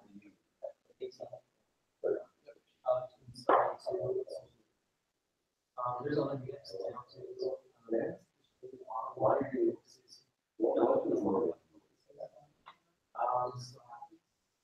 Python's maybe a better question.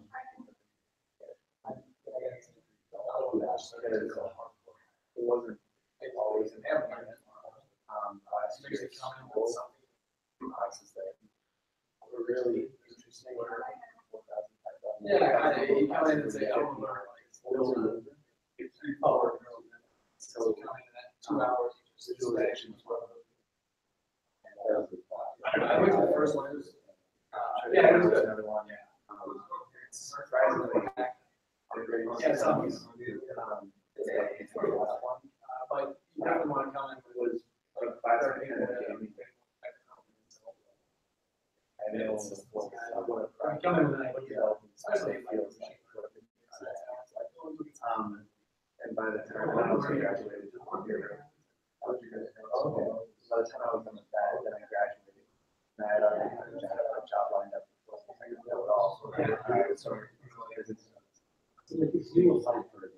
Yeah. Hands on where. Sorry, I'm not seeing that. I graduated. Oh, that's Amazon.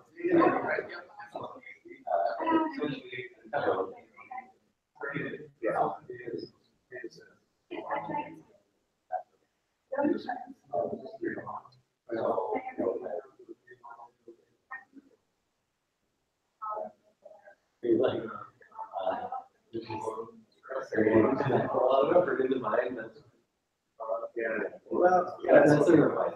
I feel like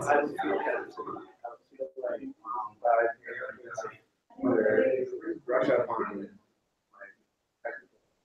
go through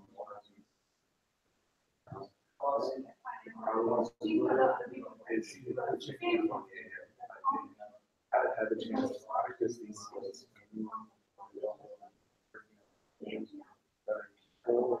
Sharing ideas. Yeah, I don't know that experience.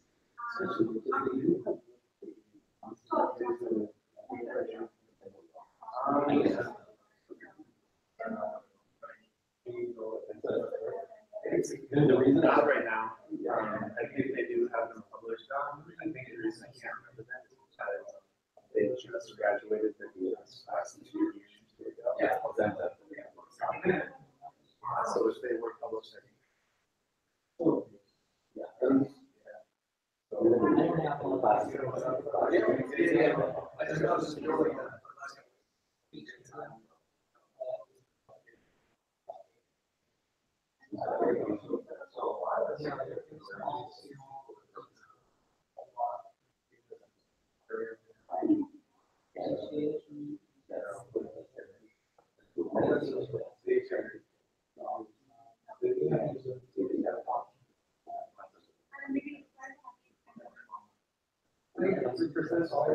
Correct all the time. They wanted to do research. Yeah.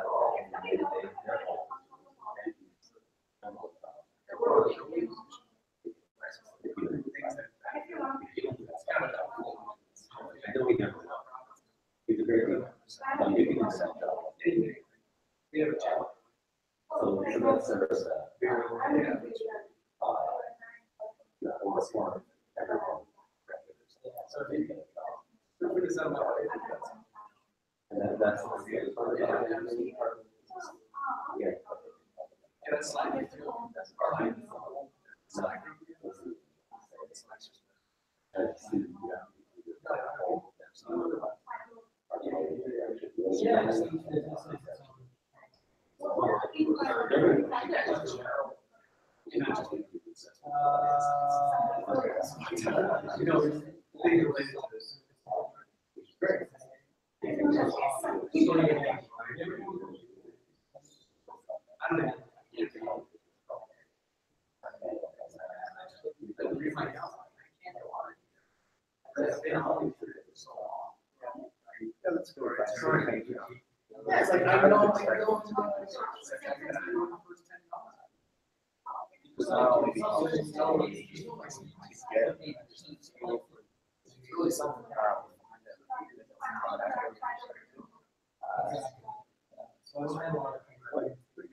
So it's tough from the outside perspective to see what are the people considering to be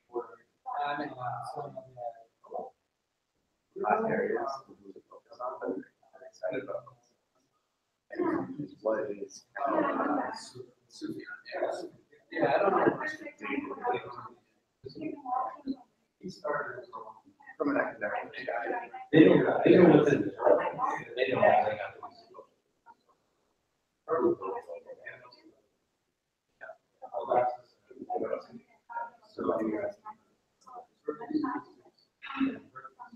yeah, and that's why I said I think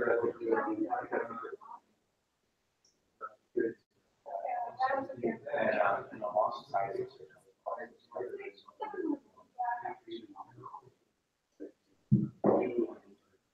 Yeah, and I like doing stuff like that. Yeah, so I actually I think this is the problem is if you come here and not you're going to get very good other people or individuals that are being presented. You're not getting that's the whole thing. I don't work it. So there's no technology. These are surgery so it's very hard to see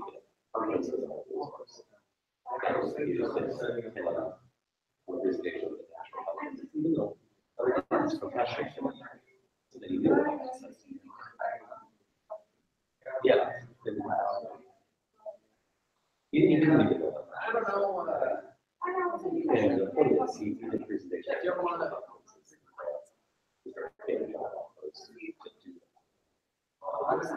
because these are the audiences. And that's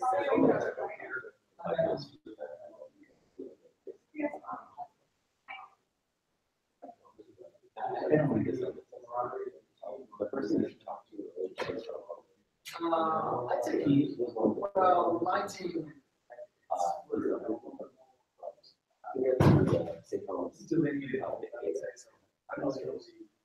The thing about John is just amazing. It depends. I would say my team's right now. And even though it's pretty young, so if they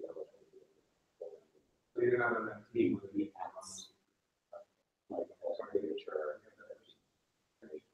So and we can do it.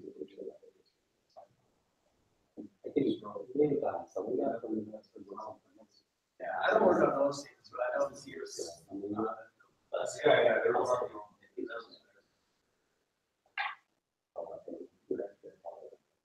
I don't understand. You should be able to. Just shooting through the operations through. What they do though, they have so like entities that are kind of. It's about the success users, so they kind of feature more investors like biological partners. But even before that, he was out there. When he was some speakers, yeah, like I said, it's one of those skills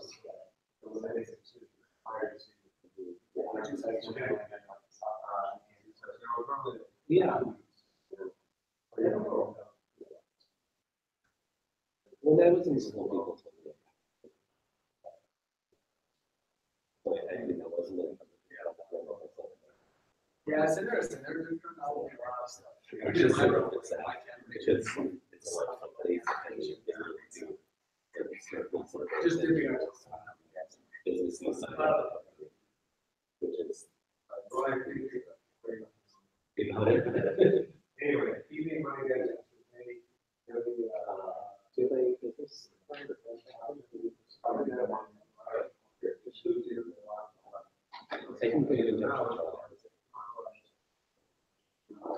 You can just say that.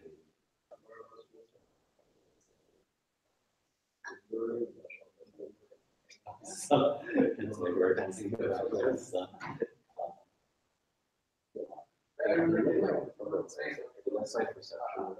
finding I started programming over years. Right. Well, yeah. I mean, I don't have even though you how I thought. Yeah. Tell the people. So I just start with an easy going relationship. If you're going on your day, yeah. And then also sort of calendaring was once I had everything. What can you do to make it like add or build a model? If I feel like I was wrong, I kind of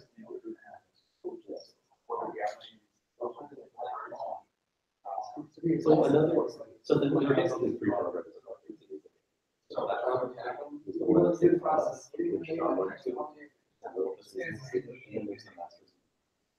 So there's several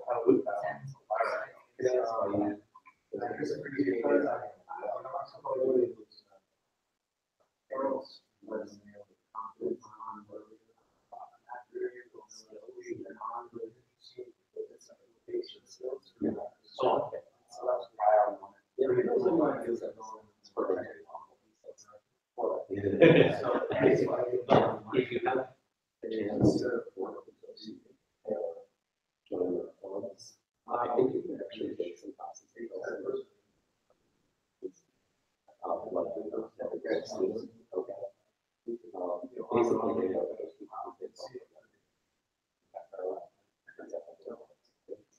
did and they're the ones who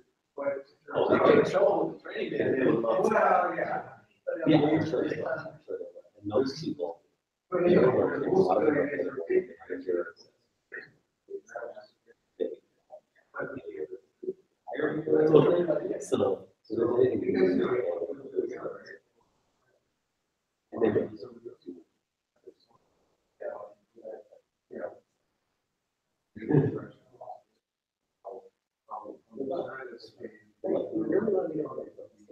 That's all perception. And I did take some classes with that.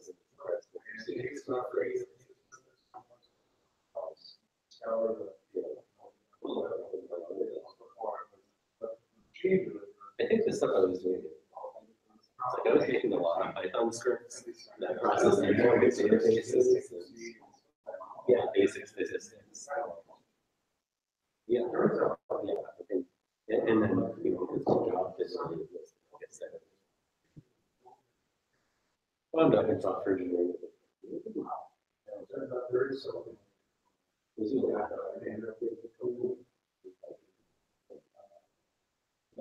Lots of things.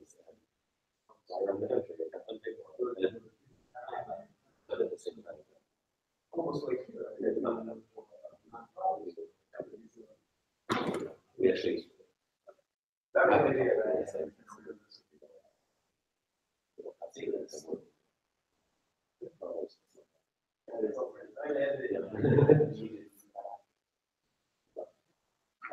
And we're doing it better. Safest place in the world. Well, Jacob doing communication. The national. Farm US. I went to Alberta a couple months ago. That's one of the ones. Oh, okay.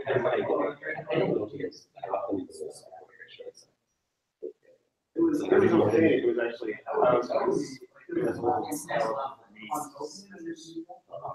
So it's on Tokyo, yeah. The entire started.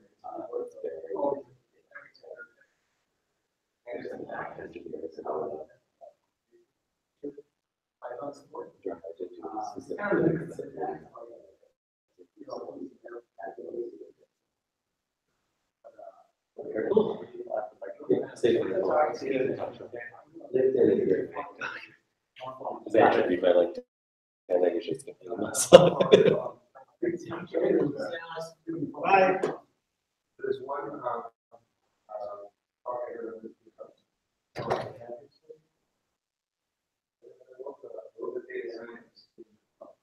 One of Denmark, one Singapore, and the other one, and this third one. Anyway, I thought it was just fascinating. They also did, they went through all the data science. I was, yeah. But Singapore. Well, that's, you know, what can I do?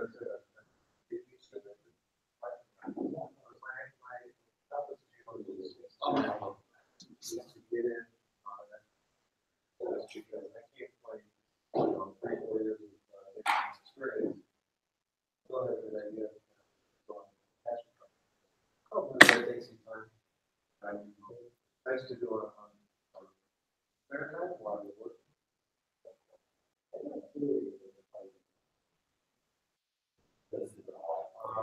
I'm getting, I think this market is well, that's kind of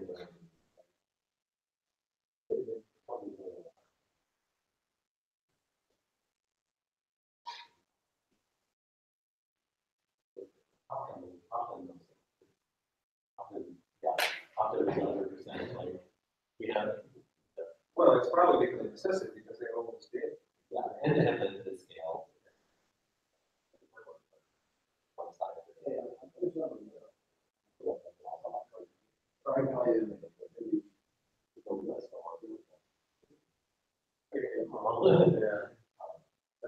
Sure, yeah. Well, I've been looking for something.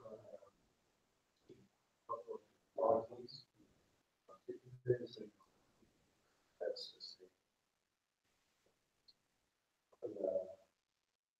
development project. That's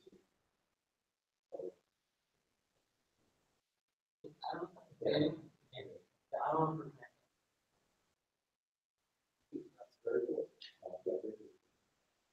coordinated eventually. Yeah, I think, and, yeah, let me know if I can, if you want to. Another job in the future. You did? Very well, actually. So I have 2 months. They're offering meals now, but like, so they're from the Bay Area. I don't think they realize like how big this salary difference is. Like they clearly know there is a salary difference, but. Oh, you know, something here.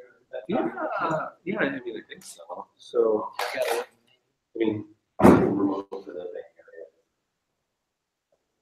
At least you don't have to wake up too early. Is Yeah, so I'm happy working later. So Titanic, and what is it, is it the data set or? That's the data set, yeah. You just have to do Sounds like that. also, Oh. if you're gonna Google it, you say Titanic, cable, Okay. look at those for years. And what is it, they just basically So provide I you work with with the codes and data? Some people will go through literally the beginning of data building all the way down to visualization, all the way down the I'll model, let you work. every single phase. So we have to. That's here's what I thought. Rather than having to So like, I I'd like to for my project. take somebody's and just Like know American everything guy about from it Minnesota. inside out. And Yeah. be able to demonstrate that and say, okay, I took this. It's like, yeah, but it was like really. I go the 80%, 80-20 Yeah, rule they then, figured if out you're what gonna do that, project. It was really cool. Do a passion project because It's like really. everybody's done it. Because like there's that. Everybody's done Boston, everybody's done. So I think that's great. I think that you understand what you're doing and all you get down to the fucking. This is not. I'm just saying a hiring manager who knows what you're talking about, or knows the field, are gonna be like, oh, we're not Yeah, gonna do that. There's also one for a Portuguese bank. I haven't.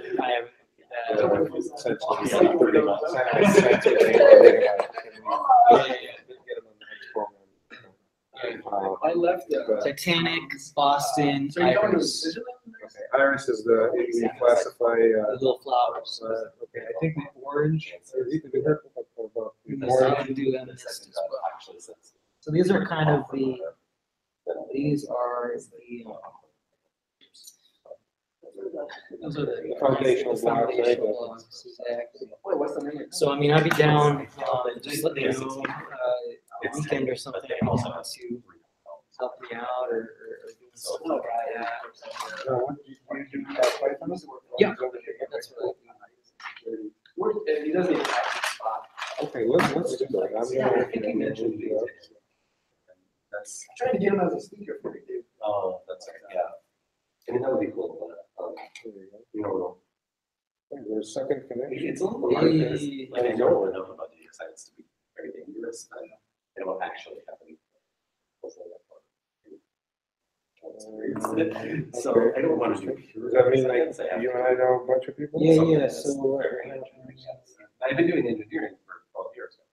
so, no one from, well, Nick Ballard. You know Nick was Ballard? No, I've never met him, but he was at Cargill. He was, right. In fact, he was a, Yeah. an intern. It's like, Yeah. In our brain division. And I think he went to one somewhere else and it looks like he left, right? You know, yeah, I think he got 60. and then I. Oh, is that right?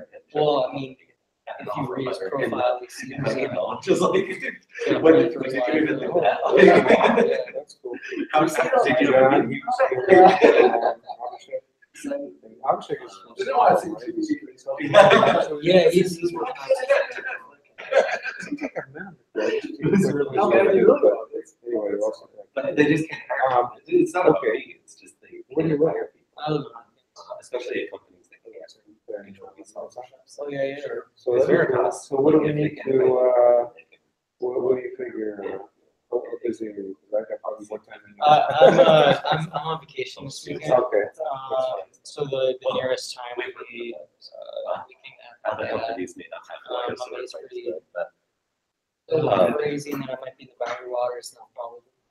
But small companies just can't get people on our. I'm not doing it, I'm not That sounds good. I'm not an ordained minister, no, but I won't be doing the wedding, I will be To me, it's a little tough, but I think next week